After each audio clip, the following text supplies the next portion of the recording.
देखिए इसमें एलएस हमने लॉन्गिट्यूडनल सेक्शन दिया हुआ है मेल और फीमेल कोन ऑफ पाइनस का। जो मेल और फीमेल कोन ऑफ पाइनस है ये एक मेल कोन पे मौजूद है और एक फीमेल कोन पे मौजूद, फीमेल शूट पे मौजूद है और एक मेल शूट पे मौजूद है। जो मेल कोन है उसमें माइक्रोस्पोरोफिल्स हैं और जो फीमेल कोन है उसमें मेगास्पोरोफिल्स हैं। मेगास्पोरोफिल्स में मेगास्पोर्स हैं और जो माइक्रोस्पोरोफिल्स हैं उसमें माइक्रोस्पोर्स हैं। देखें ये भी एक मेल कोन और एक फीमेल कोन है। फीमेल कोन साइज़ में बड़ी होती है, वुडी होती है, जबकि मेल कोन कुछ सेंटीमीटर लॉन्ग होती है और बहुत ज़्यादा सॉफ्ट होती है। मेल कॉर्न में पॉलन ग्रेन होते हैं और फीमेल कॉर्न में एग या फिर सीड्स होते हैं। इनको सीड्स कॉर्न कहा जाता है। और जो फीमेल कॉर्न है उनको माइक्रोस्पोरोफिल बेयरिंग कोन्स कहा जाता है या पॉलन ग्रेन्स बेयरिंग कोन कहा जाता है। ये जो एलिस है इसके अंदर जो ये सीड्स हैं ये नेकेड हालत में मौजूद होते हैं और ये लॉन्ग शूट्स और शॉर्ट शूट्स पे मौजूद होते हैं।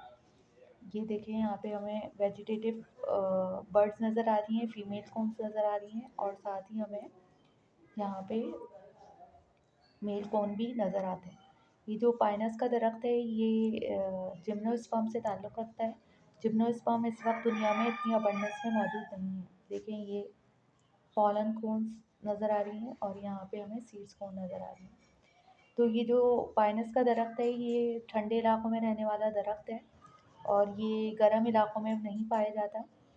और देखिए यहाँ पे ये इंडिविजुअल कोन नज़र आ रही हैं, क्लस्टर की फॉर्म में होती हैं। ये देखें यहाँ पे ब्रैक्ट स्केल है, फिर ब्रैक्ट स्केल के आगे ऊपर ओविलिफेरस स्केल है या एपोफाइसिस है। इसके अलावा ओविलिफेरस स्केल में ओव्यूल मौजूद है।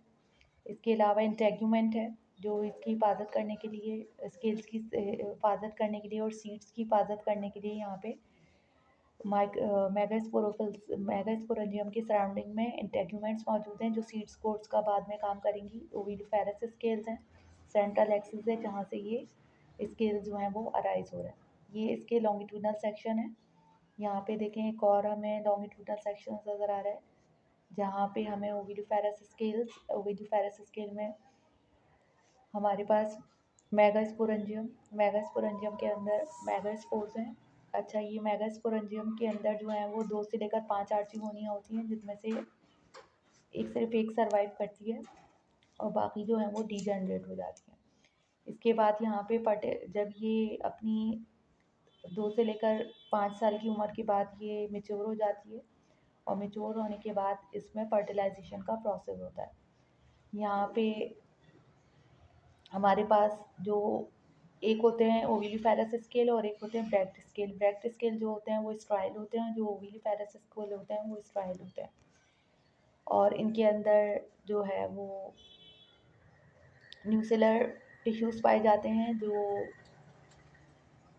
एग या ज़ाइगोट को न्यूट्रिशन प्रोवाइड करते हैं। देखिए यहाँ पे हमें 2 किस्म की लीव्स नज़र आ रही हैं, एक है फोलिएज लीफ और एक है निडल लाइक लीफ। जो फोलिएज लीफ हैं वो फोटोसिंथेसिस का काम करती हैं और जो निडल लाइक लीफ हैं वो रेट ऑफ ट्रांसपायरेशन को रिड्यूस करने के लिए उन्होंने अपने साइज़ को रिड्यूस किया हुआ है। यहाँ पे हमें ये फीमेल कोन नज़र आ रही है।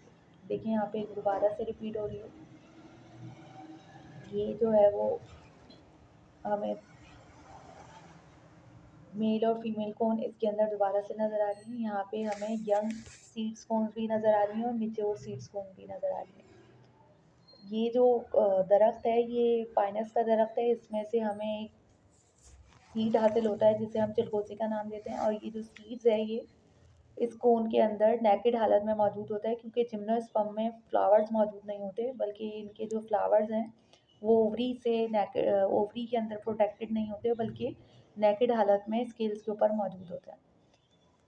यहाँ पे देखें आपको एक कोन नज़र आ रही है फीमेल कोन, उसमें से सीड्स है, फिर सीड्स में से सीडलिंग अराइज हुआ, फिर यहाँ पे एक आपको जर्मिनेशन होती हुई दिखी, फिर मेच्योर निडल्स है, मेच्योर निडल्स में फिर हमें यहाँ पे मेल कोन दिखी है, फिर फीमेल कोन दिखी है। यहाँ पे मेल कोन के अंदर पॉलन ग्रेन या फिर माइक्रोस्पोर्स हैं जो हवा के ज़रिए उड़कर फीमेल कोन तक पहुँचते हैं और उनके स्केल्स में जाके स्टक हो जाते हैं। अच्छा ये जो पॉलन ग्रेन्स हैं इनके विंग्स होते हैं क्योंकि पहाड़ों पे बहुत ज़्यादा हवा चलती है तो ये हवा से उड़ने के लिए इनके पास विंग्स होते हैं जिनकी मदद से ये उड़कर फीमेल कोन के पास जाते हैं और वहाँ पे जाने के बाद स्टक हो जाते हैं। स्टक होने के बाद माइक्रोपायल एंड से वहाँ पे दाखिल होने के बाद आर्चिगोनियम में मौजूद एग को फर्टिलाइज़ करते हैं। एग जब फर्टिलाइज़ हो जाता है तो वो ज़ाइगोट में कन्वर्ट होता है और ज़ाइगोट में कन्वर्ट होने के बाद उससे एम्ब्रियो राइज़ होता है और एम्ब्रियो से फिर वो एक स्पोरोफिटिक जनरेशन में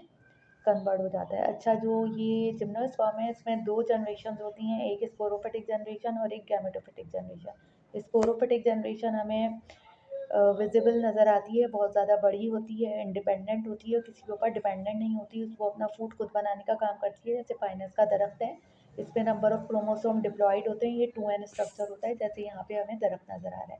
इसके ऊपर डिपेंडेंट जो होती है जनरेशन वो गैमेटोफिटिक जनरेशन होती है। गैमेटोफिटिक जनरेशन में मेल और फीमेल कोन पाई जाती हैं। इस मेल और फीमेल कोन में जब फर्टिलाइजेशन का वक्त आता है तो यहाँ पे एग और स्पर्म की फॉर्मेशन होती है।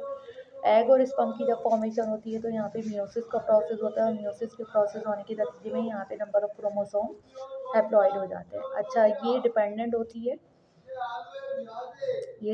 होती है स्पोरोफिटिक जनरेशन पे और अपना जो भी फूड है वो स्पोरोफिटिक जनरेशन से हासिल करती है।